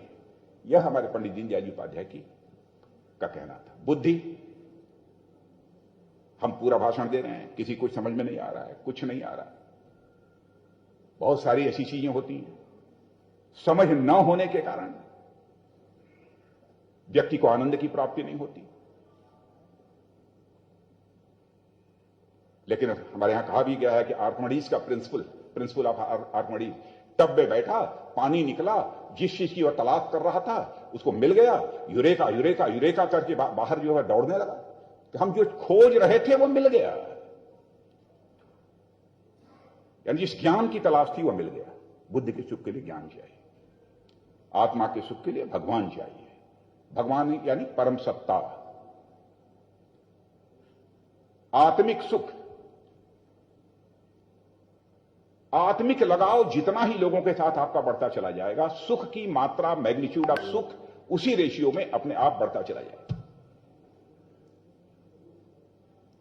कोई कह सकता है कि आत्मा कहां है, अब इस डिटेल में नहीं जाना चाहता हूं, लेकिन हमारी यहां बहनें बैठी हैं। किसी का भी छोटा बच्चा होगा और घर में वह बहन जाती होगी 2 दिन 3 दिन के बाद, पार्टी का काम करने के बाद, और वह बच्चा घुटनों के बल चलता हुआ मां मां मां कहकर मां की तरफ दौड़ता है, और उस समय वह बहन उस बच्चे को जमीन से उठाकर जिस समय अपने सीने से लगा लेती है, तो उस समय मां को जिस सुख की अनुभूति होती है वह तन का सुख नहीं होता, मन का सुख नहीं होता, बुद्धि का सुख नहीं होता, वह आत्मा का सुख होता। इसे ही आत्मिक सुख कहते हैं। अब इसकी चर्चा मैंने जानबूझकर, और भी इसके विस्तार में जाया जा सकता है, लेकिन जानबूझकर इसकी मैंने चर्चा इसलिए की कि हमारी सरकारें, चाहे हमारी प्रदेश की सरकार हो, दूसरे प्रदेशों की सरकारें हों, अथवा हमारे प्रधानमंत्री मोदी जी के नेतृत्व में हमारी केंद्र की सरकार, इसी दर्शन के आधार पर काम कर रही है। इसी दर्शन के आधार पर काम कर रही है। कोरोना जैसी वैश्विक महामारी, क्या कभी किसी ने सोचा था कोरोना जैसी वैश्विक महामारी में हमारा प्रधानमंत्री लोगों के साथ आत्मीय रूप से जुड़ जाए? दुनिया में क्या हो रहा है हमारे प्रधानमंत्री ने नहीं देखा। केवल 100 के आसपास लोगों की मृत्यु हुई थी, फैसला कर लिया देश में लॉकडाउन होगा। लोगों ने, अर्थशास्त्रियों ने यह समझाने की कोशिश की, प्रधानमंत्री जी इतना बड़ा फैसला कर रहे हैं, देश की अर्थव्यवस्था बैठ जाएगी, चकनाचूर हो जाएगी। परवाह नहीं की। व्यक्ति, भारत का रहने वाला नागरिक, प्रधानमंत्री के रूप में एक भारतीय जनता पार्टी का कार्यकर्ता होने के कारण हमें उसकी चिंता करनी है। लॉकडाउन की घोषणा कर दी। क्या क्या चीजें बाद में हुई हैं ये आप सब जानते हैं। गरीब, माइग्रेंट लेबर इसे कहते हैं, माइग्रेंट लेबर जो स्थान स्थान पर अपने घरों की तरफ भगने लगे। मैं जानता हूं हमारे प्रधानमंत्री को कितनी पीड़ा हुई थी, क्योंकि हम लोग साथ बैठते थे उसमें। क्या दिया जाए? उनके अकाउंट में जो कुछ भी गया उसकी आपको जानकारी है। उपलब्धियों की चर्चा हुई है और आगे भी उपलब्धियों की चर्चा हुई है। गरीब कल्याण योजना के अंतर्गत कई महीनों तक कोई भूख से न मरने पाए, इसे मुफ्त में अनाज मुहैया कराना। मैं सच बताऊं, एक हमारे कांग्रेस के मित्र बहुत ही वरिष्ठ हैं, कहें राजनाथ जी मैं मान गया यार, है भाजपा में कुछ न कुछ है भाजपा में कुछ न कुछ। यार हम तो कल्पना भी नहीं करते थे माइग्रेंट लेबर के लिए आप मुफ्त में कई महीनों तक आप लोग जो है अनाज देने का काम करेंगे। ये कोई छोटी बात नहीं है। सैनिटाइजर देंगे, मास्क देंगे, कभी कल्पना नहीं कर सकते। और इस कोरोना की वैश्विक महामारी के दौरान जो कुछ भी हमारे प्रधानमंत्री के नेतृत्व में भारत ने किया है, बहनों भाइयों, आपको जानकर खुशी होगी, सारे विश्व में उसकी सराहना हो रही है। सारे विश्व में सराहना हो रही है। अभी हाल में ही एक घटना है, क्वेड का नाम सुना होगा। अमेरिका, जापान, ऑस्ट्रेलिया और भारत, 4 लोगों का एक ऑर्गेनाइजेशन है, इसे क्वेड बोलते हैं। अभी 2-3 दिन पहले उसकी एक मीटिंग थी। आपको जानकर खुशी होगी, मिस्टर ट्रंप नहीं, वो नहीं है, मिस्टर बाइडेन, जो बाइडेन, जो अमेरिका के इस समय राष्ट्रपति हैं, उन्होंने अपने भाषण में 4 ही संगठनों की थी और किसी की तारीफ नहीं की। भारत के बारे में उन्होंने कहा, भारत अब शक्तिशाली भारत बन रहा है, यह दुनिया का जो सुपर पावर कहा जाता है अमेरिका, उसके राष्ट्रपति है। क्या ये कोई छोटी बात है? दुनिया के वह देश जो आर्थिक दृष्टि से कमजोर हैं, वह कहते हैं कि साहब वैक्सीन भारत ने तैयार कर ली है। आज आप सीना ठोक कर आप ये कह सकते हो कि दुनिया में जितना वैक्सीन तैयार हुआ है उसका 60% वैक्सीन यदि किसी ने तैयार किया है, भारत के वैज्ञानिकों ने तैयार। कहां हमारे यहां लैब्स नहीं थे, इंडस्ट्री नहीं थी जो वेंटिलेटर बनाए हैं, पीपी किट्स बन सके, नॉमिनल पीपी किट्स बनते थे, आज सैकड़ों हजारों की संख्या में हो गए। और दुनिया के 70 देशों को हम लोगों ने वैक्सीन मुहैया कराई है। कुछ को तो सहायता के रूप में मुहैया कराई है, कुछ को पैसे के आधार पर सहायता मुहैया कराई है। जानते हैं, कुछ हमारे आलोचकों ने यह भी कहा, प्रधानमंत्री जी आपको अपने देशवासियों की चिंता नहीं है, आप बाहर भेज रहे हैं। अरे यहां तो जन जन को वैक्सीन दी जाएगी, ऐसी मुकम्मल व्यवस्था ऑलरेडी हम लोगों ने कर रखी है, दी जा रही है। एक दिन में सबको नहीं दी जा सकती, वो तो दी ही जा रही है सबको। और मैं कहूंगा इस कार्य समिति की बैठक में वैक्सीन का इजाफा करके जो करिश्मेटिक काम हमारे वैज्ञानिकों ने किया है, सबके द्वारा तालियां बजाकर उनका अभिनंदन किया जाना चाहिए, उनके प्रति आभार व्यक्त किया जाना चाहिए। देश के वैज्ञानिकों पर हमें नाज है। मैं जानता हूं कि जन सामान्य में जिनके पास सत्ता होती है, ताकत होती है, उनका तो लोग सम्मान करते हैं, सामान्य व्यक्ति। लेकिन वैज्ञानिकों को जो सम्मान प्राप्त होना चाहिए, उनकी मेधा, उनकी प्रतिभा, वो प्राप्त नहीं हो पाता। करिश्मेटिक काम किया है। और आप ये देखिए, सांस्कृतिक राष्ट्रवाद, यह भी हमारी विचारधारा है। हमारी पार्टी ने क्या किया? हमारे प्रधानमंत्री जी ने कहा कि भाई आजादी के 75 वर्ष पूरे हो रहे हैं 2022 में। अब हम लोग 2022 के पहले 75 जो सप्ताह होंगे, तब से हम अमृत महोत्सव की शुरुआत कर देंगे। वैसे तो अमृत महोत्सव तो 2022 से लेकर 15 अगस्त 2022 से लेकर 15 अगस्त 2023 तक मनाया जाएगा, उन्होंने पहले कर दिया। क्या जरूरत है इतनी रुचि लेकर? कोई ये कह सकता है जब अमृत महोत्सव में बनाकर क्या होगा? क्या यह आवश्यक नहीं है?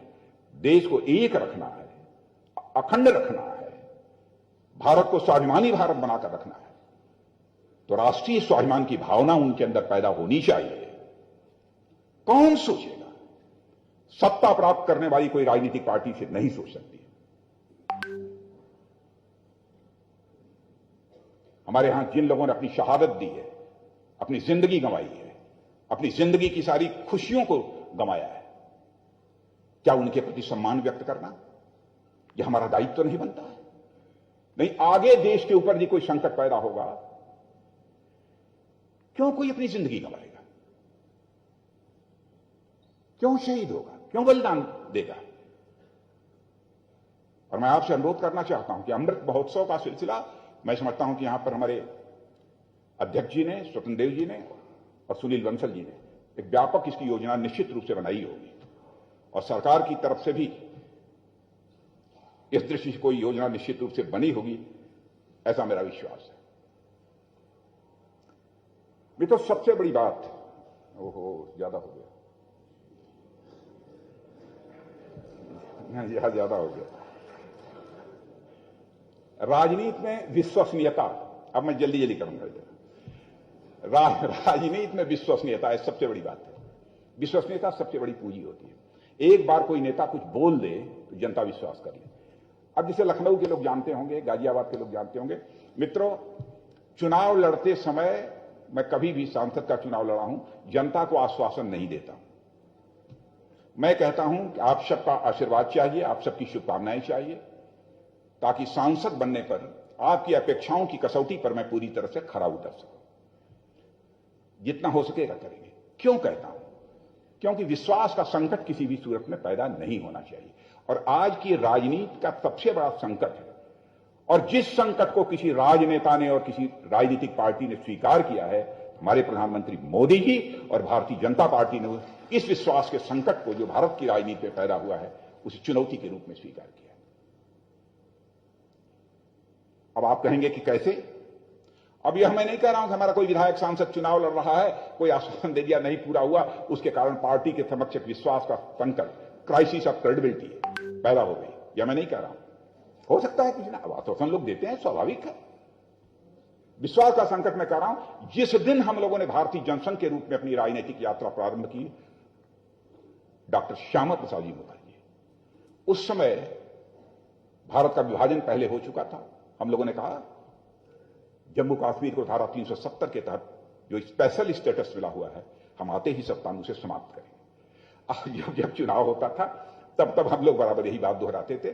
लोग कहते हैं कि भाजपा वाले हर बार लोगों की आंखों में धूल झोंक कर वोट लेने की कोशिश करते।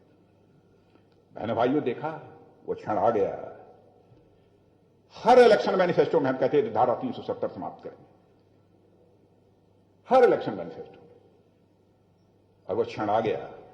धारा 370 समाप्त हो गई, और जम्मू कश्मीर का भी वही दर्जा है जो कि आज भारत का दर्जा, जो कि से भारत के अन्य राज्यों का दर्जा है। हमने छोड़ा नहीं अपना मुद्दा।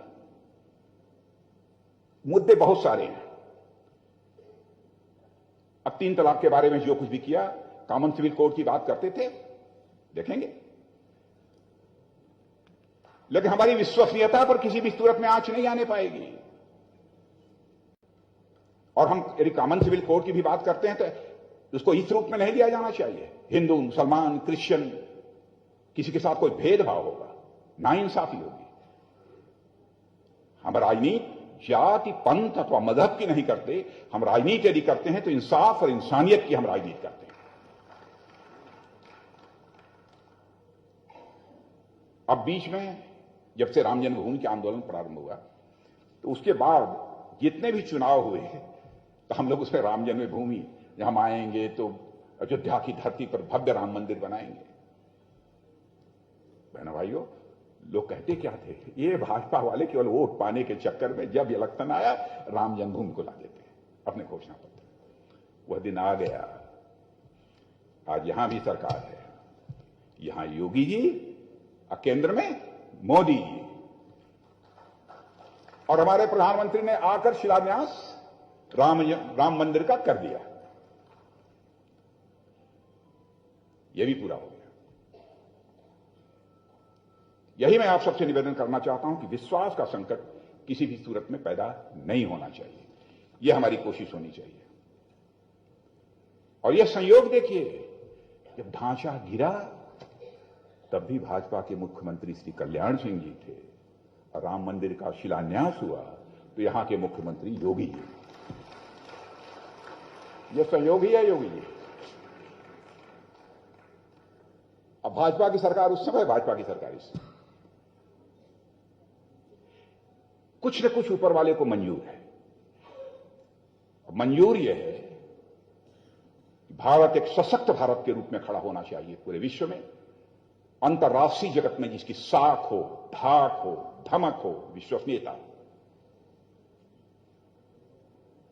और जब भारत ऐसा भारत बनेगा तो भारत केवल भारतवासियों की चिंता करने वाला ही भारत नहीं होगा, बल्कि भारत एक ऐसा भारत बनेगा जिस भारत देश के ऋषियों और मनीषियों ने, केवल भारत देश के ऋषियों और मनीषियों ने इसी भारत की धरती से वसुधैव कुटुंबकम का संदेश देने का काम किया है। तो हमारे ऋषियों मनीषियों ने किया है, कि दूसरे ने नहीं किया है। सारा विश्व ही हमारा परिवार है। हम अपनी ताकत भी यदि अपनी बढ़ाना चाहते हैं तो विश्व कल्याण के लिए, कि हम ताकत हो जहां हम सारी सुख सुविधा भोगें, यह हमारा उद्देश्य नहीं रहा है। मैं याद दिलाना चाहता हूं, जो हमारे सॉफ्ट पावर है, जो हमारी कल्चरल वैल्यूज है, जो हमारी संस्कृति है, यही हमारे देश की सबसे बड़ी ताकत है।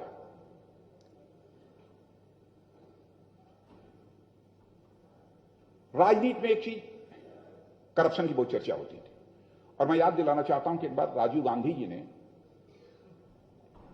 उन्होंने बोलते हुए कहा था, मैं क्या करूं, मैं लाचार हूं, मैं दिल्ली से 100 पैसा भेजता हूं, लेकिन नीचे जिनको मिलना चाहिए बाप मुश्किल 16 पैसा पहुंच पाता है। लेकिन हमारे प्रधानमंत्री ने लाचारी व्यक्त नहीं की। हमारे प्रधानमंत्री ने लाचारी व्यक्त नहीं की। प्रधानमंत्री बनने के साथ ही खाते खोलना शुरू कर दिया। प्रधानमंत्री जनधन योजना के अंतर्गत जनधन के खाते खोले गए। और आज मित्रों, जनता के बीच सीना ठोक कर आप कह सकते हो कि हमारी सरकार दिल्ली से या लखनऊ से जितना पैसा भेजती है, एक एक पाई आपके खाते में पहुंचता है, वह भ्रष्टाचार की भेंट नहीं कर देता।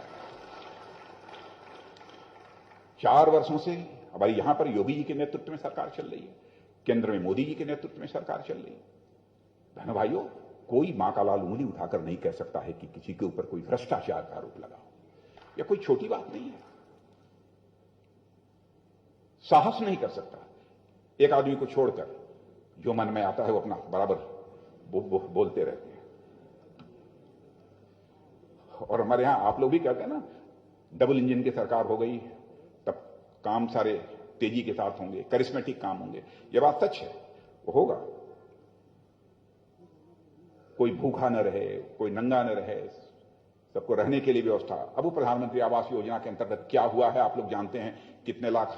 मैं तो बधाई देना चाहता हूं योगी जी कि आपने उत्तर प्रदेश में नंबर 1 है, 40 लाख आपने आवास तैयार किए हैं। कोई छोटी बात नहीं। और मित्रों, इसी उपलब्धि के साथ मैं स्वच्छता आंदोलन में चर्चा करना चाहता हूं। जब स्वच्छता को एक आंदोलन बनाने का संकल्प लिया हमारे प्रधानमंत्री ने, मोदी जी ने, तो जब झाड़ू लेकर जब सड़कों पर निकले तो मैं सच बतलाता हूं, हमारी पार्टी के लोगों ने कहा कि प्रधानमंत्री जी यह सब क्या शुरू कर दिया उन्होंने, क्या इससे पार्टी को वोट मिलेगा? कोई कल्पना भी नहीं करता था कि स्वच्छता को आंदोलन का स्वरूप धारण कर लेने के बाद कितना बड़ा परिवर्तन आएगा, कोई कल्पना नहीं करता था। स्वच्छता में कोई झाड़ू लगाना ही नहीं था, फैसला किया कि हिंदुस्तान का एक भी घर नहीं होगा जिस घर में टॉयलेट नहीं होगा। और आपको शायद जानकारी है या नहीं, मैं नहीं कह सकता हूं, वर्ल्ड हेल्थ ऑर्गेनाइजेशन ने यह कहा है कि ये स्वच्छता आंदोलन जो भारत में प्रारंभ हुआ है उससे पूरा हेल्थ सिनेरियो ही बदल गया है भारत का। अब वो हेल्थ सिनेरियो जो बदला है, कभी आप मिलेंगे तो कभी मैं उसकी चर्चा करूंगा कि किस प्रकार से वह हेल्थ सिनेरियो में एक बहुत बड़ा परिवर्तन आया है। प्रधानमंत्री उज्ज्वला योजना और बहुत सारी योजनाएं हैं। मुझे खुशी है, बिजली कनेक्शन भी जो 18 करोड़ सारे देश में दिए गए हैं, नंबर 1 राज्य यदि कोई है हमारा ये उत्तर प्रदेश है।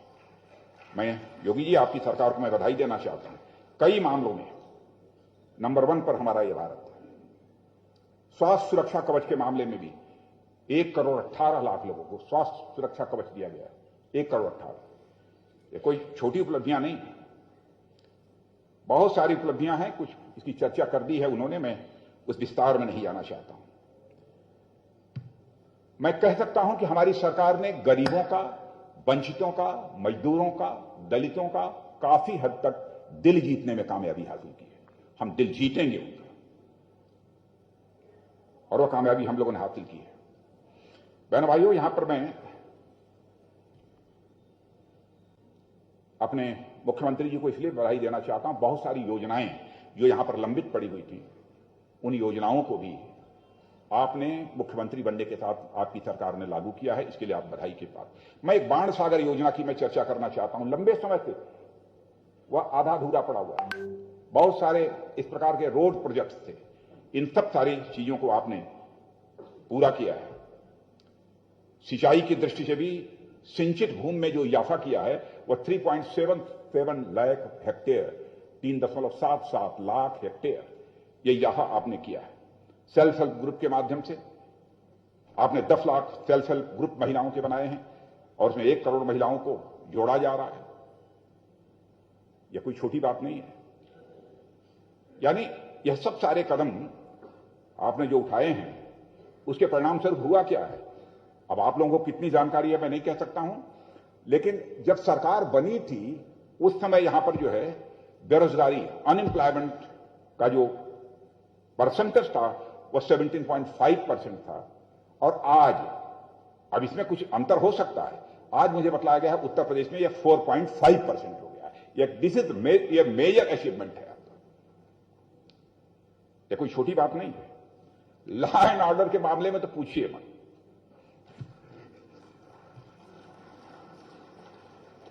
लॉ एंड ऑर्डर के बारे में तो पूछिए मत। पहले जो योगी जी बोल देते थे वो तो बोलूंगा नहीं मैं। साफ राज्य इतना बड़ा है, लेकिन लॉ ऑर्डर के फ्रंट पर मैं अपने जनप्रतिनिधि हों चाहे हमारे कार्यसमिति के लोग हैं, समय समय पर कहीं पर कोई समस्या लगती है तो मैं समझता हूं कि संगठन के माध्यम से भी, स्वतंत्र जी हैं, सुनील जी बंसल हैं, उनके माध्यम से भी कभी, क्योंकि मुख्यमंत्री के पास इतना समय नहीं होता कि बराबर लोगों को समय दे सके, ये चीजें उन तक पहुंचनी चाहिए। क्योंकि हम लोग राम राज्य की कभी कल्पना किया करते थे, वो अभी तो साकार होना चाहिए। अराजक की स्थिति में राम राज्य का स्वप्न हमारा किसी भी सूरत में साकार नहीं हो सकता है। और मैं एक बात कहना चाहूंगा, इस समय जो किसानों का आंदोलन चल रहा है, बहनों भाइयों, किसानों के लिए हमारी सरकार ने जो कुछ भी किया है उसकी आप सबको जानकारी है कि हर किसान के खाते में 6-6 हजार रुपया जिस तरीके से प्रतिवर्ष डाला गया है उसकी भी जानकारी है। हमारे प्रधानमंत्री का संकल्प है कि हम उनकी आमदनी को 2 गुना करेंगे।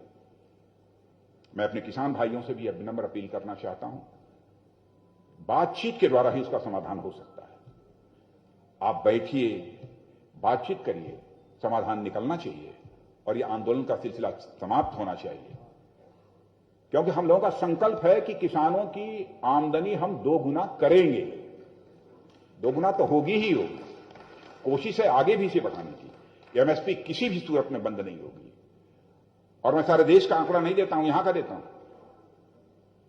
ये यहां पर भारी मात्रा में काफी हमारे पास वो आंकड़ा नहीं है, लेकिन मैं देख रहा था 66,000 करोड़ की शायद मिनिमम सपोर्ट प्राइस पर परचेज आपने की है, लगभग 68,000 करोड़, लाख करोड़, लाख मीट्रिक टन।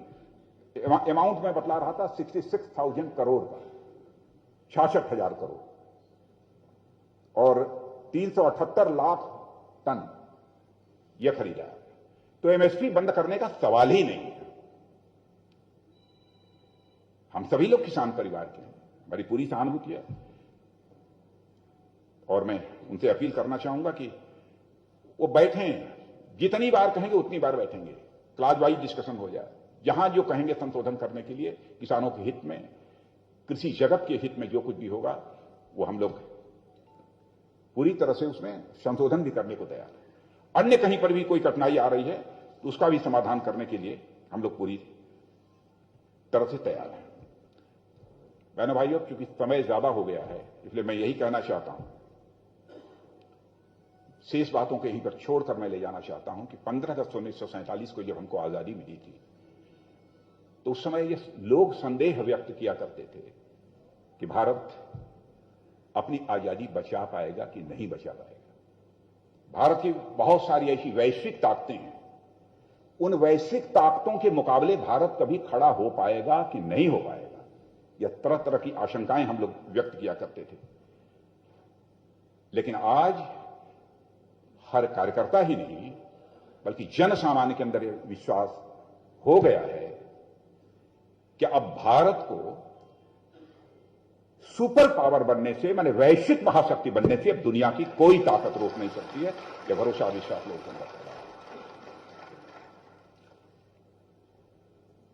चाहे वह सीमा की सुरक्षा का प्रश्न हो, चाहे आंतरिक सुरक्षा का प्रश्न हो, बहनों भाइयों, उससे हम लोग किसी भी सूरत में कंप्रोमाइज करने वाले नहीं हैं। संकेत में ही आप तक संदेश मैं देना चाहता हूं। इस बार इंडो चाइना जब स्टैंड ऑफ था, उस दौरान हमारे सेना के जवानों ने, सुरक्षा के जवानों ने जो करिश्माई काम किया है मित्रों, मैं कहना चाहता हूं कि उसकी जितनी भी तारीफ की जाए कम है। हर भारतवासी का मस्तक गर्व के साथ ऊंचा हो जाता है। केवल शौर्य और पराक्रम का ही परिचय नहीं दिया है, हमारी भारत की सेना ने शौर्य और पराक्रम के साथ साथ संयम का भी परिचय दिया। आप कहेंगे संयम सेना के पास, मैं कहूंगा हां, क्योंकि हम किसी के ऊपर आक्रमण नहीं करना चाहते। दुनिया के किसी देश की 1 इंच जमीन पर हम कब्जा भी नहीं करना चाहते। हमारा इतिहास उठाकर कोई देख ले, न तो हमने दुनिया किसी देश पर कभी आक्रमण किया है, न दुनिया की 1 इंच जमीन पर कभी हमने कब्जा किया है। यह भारत का चरित्र है। इसीलिए भाई हमारी भूमि में नहीं आप घुस सकते, इस संयम का परिचय दिया। और उरी और पुलवामा की जो घटना हुई है, बहनों भाइयों, एयर स्ट्राइक की जरूरत पड़ी है, तो एयर स्ट्राइक करने में भी भारत ने कभी संकोच नहीं किया है।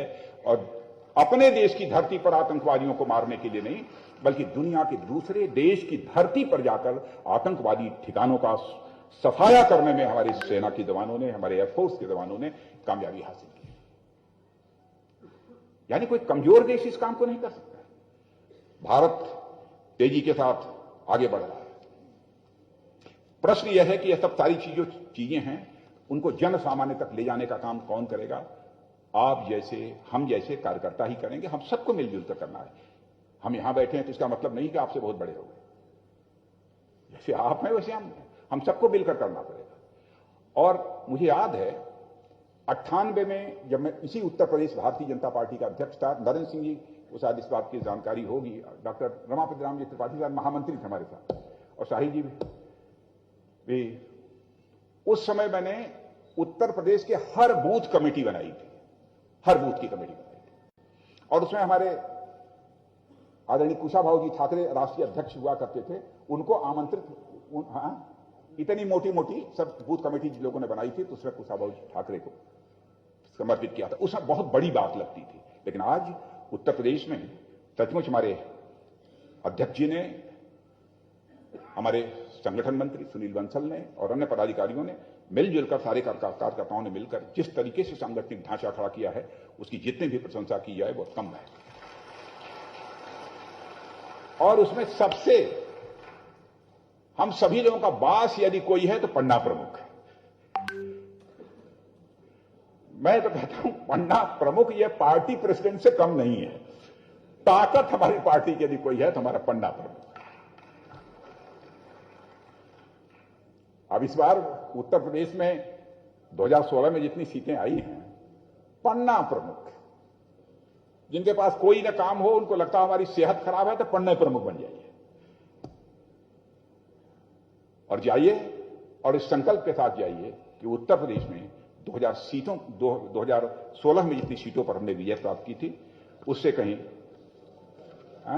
ऐसा नहीं, 2017 मुझे वहां का याद आ रहा है, असम का। अब असम की सभा को संबोधित करके आया हूं 2016 तो 2022 का जो चुनाव होने वाला है तो 2017 की कंपैरिजन में, उसकी तुलना में हम अधिक सीटों पर विजय प्राप्त करेंगे। इस संकल्प के साथ हम सभी लोगों को आगे बढ़ने की आवश्यकता है। इन्हीं शब्दों के साथ पुनः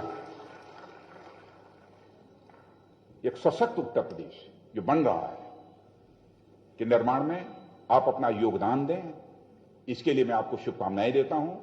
और इसलिए भी आपको मैं शुभकामनाएं देता हूं कि हमारे प्रधानमंत्री ने कहा है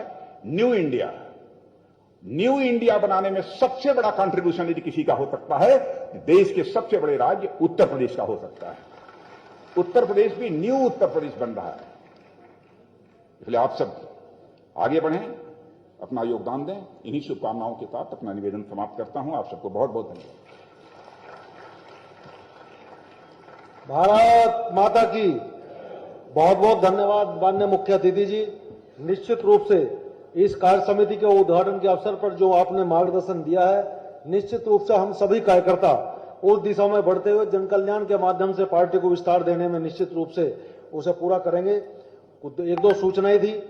एक तो अभी हम 1 बजे पुनः दूसरे सत्र के लिए जो आगामी कार्य योजना का सत्र है, हमारे प्रदेश के महामंत्री संगठन, कुशल संगठन शिल्पी आदरणीय सुनील बंसल जी का उसमें मार्गदर्शन मिलेगा। 1 बजे पुनः उठकर हम जब उठेंगे तो 1 बजे हम पुनः दोबारा आएंगे। दूसरी सूचना, अपने इस उद्घाटन सत्र में मीडिया कर्मी और बंधु, वरिष्ठ पत्रकार हैं, छायाकार बंधु उपस्थित हैं। मेरा जो आपने हमें सहयोग दिया उसके लिए धन्यवाद। अब जो बाकी 2 सत्र होंगे, सभी प्रदेश मंत्री अभी तुरंत मंच के पास आएंगे। सुब्रत पाठक जी और